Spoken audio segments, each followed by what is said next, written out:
हमारे साथ इकरा जी हैं और मैडम संदर्भ फिर से संभल का है, एक्टिविटी फिर से बढ़ गई है। नाप हुआ है अब वहाँ के सांसद के घर का और साथ ही साथ वहाँ गिरफ्तारी हुई है जमा मस्जिद के जो चीफ प्रेस्ट हैं उनका। इन सब पर आपकी क्या प्रतिक्रिया है?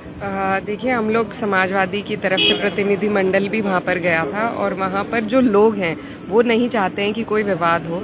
लोग सब कोऑपरेट करने के लिए तैयार थे। प्रशासन से हम मिले, हमने मांग करी थी कि उस वक्त जो वहाँ पर नामजद जो तहरीर थी उसके अलावा भी 97 लोग अज्ञात में लिखे हुए थे। तो हमने उनसे यही गुजारिश करी कि भाई सब लोगों को इस तरीके से प्रताड़ित करके परेशान ना किया जाए। लेकिन ऐसा लगता है कि सरकार लगातार संभल को वो प्रयोगशाला बना रही है जिससे उन्हें ये नफरत की राजनीति का लाभ मिल सके। तो उसी के तहत ये सब कार्रवाई वहाँ पर लगातार हो रही है। हमारे वहाँ से सांसद हैं, उनको लगातार परेशान किया जा रहा है, कभी बिजली के बिल पे, कभी उनके घर पे, कभी कुछ। आप ये बताइए, एक व्यक्ति का बिजली का बिल अचानक से 2 करोड़ कैसे हो गया? अगर था तो पहले से जांच होती इन सब चीजों की, और इतना बढ़ने क्यों दिया आपने? आप आज जांच कर रहे हैं, अचानक से कैसे 2 करोड़ का आपने उन पर जुर्माना लगा दिया?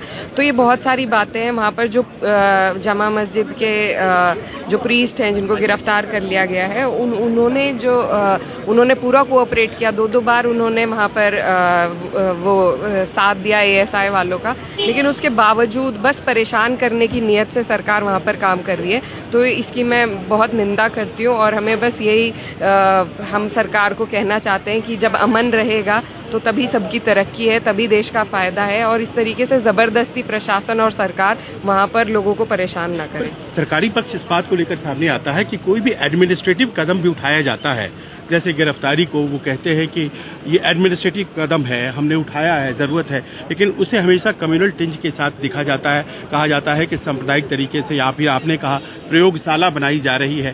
क्या हर चीज में बिजली का बिल उसको भी इसी तरह से देखेंगे तो कैसे काम चलेगा? नहीं, देखिए, शुरू से ही इसको कम्युनल टिंज दिया गया था। मस्जिद की खुदाई की बात चल रही थी वहाँ पर, तो उस पर कम्युनल तो वो अपने आप ही है एक मुद्दा, और उसको जिस तरीके से वहाँ के जो प्रशासन वाले लोग हैं उनके हम आए दिन कहना नहीं चाहिए, लेकिन कोई भी अधिकारी है तो वो संविधान के प्रति उसका रुझान होना चाहिए। लेकिन लगातार हम रोज वीडियो देखते हैं, बयान देखते हैं, वहाँ पर जो तैनात अधिकारी हैं वो एक तरफ झुकाव करते हैं, तो इससे कहीं ना कहीं लोगों को तनाव महसूस होता है, और जिस तरीके से वहाँ पर कार्य हो रहा है वो तनाव पैदा करने वाला ही है। तो सरकार को इन चीजों में समझदारी बरतनी चाहिए और तनाव को कम करने का प्रयास करना चाहिए। एक आखिरी प्रश्न मेरा है मैडम, और वो ये है कि संभल आप देख रही हैं, और इसके अलावा मथुरा के लिए भी मुख्यमंत्री जी की तरफ से घोषणा हुई है और एक बृहद प्लान वहां को लेकर के भी है। आपको लगता है कि अगर वहां निर्माण कार्य होता है तो वो भी आपको लगता है कि कम्युनल दिशा में जा सकता है?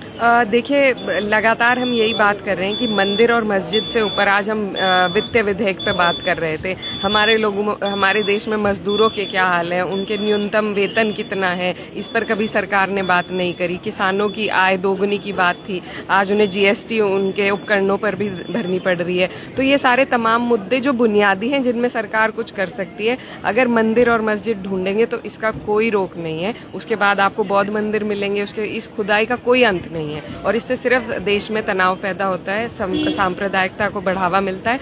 तो हम इस पक्ष के हैं कि सरकार को इन चीजों से बच के उन चीजों पर ध्यान देना चाहिए जो हमारी बुनियादी जरूरतें हैं, हमारे लोगों की बुनियादी जरूरतें हैं, और अपने आप सारे विवाद खत्म हो जाएंगे। विवाद पैदा करने वाला प्रशासन और सरकार है, उनको इन चीजों पर ध्यान नहीं देना चाहिए।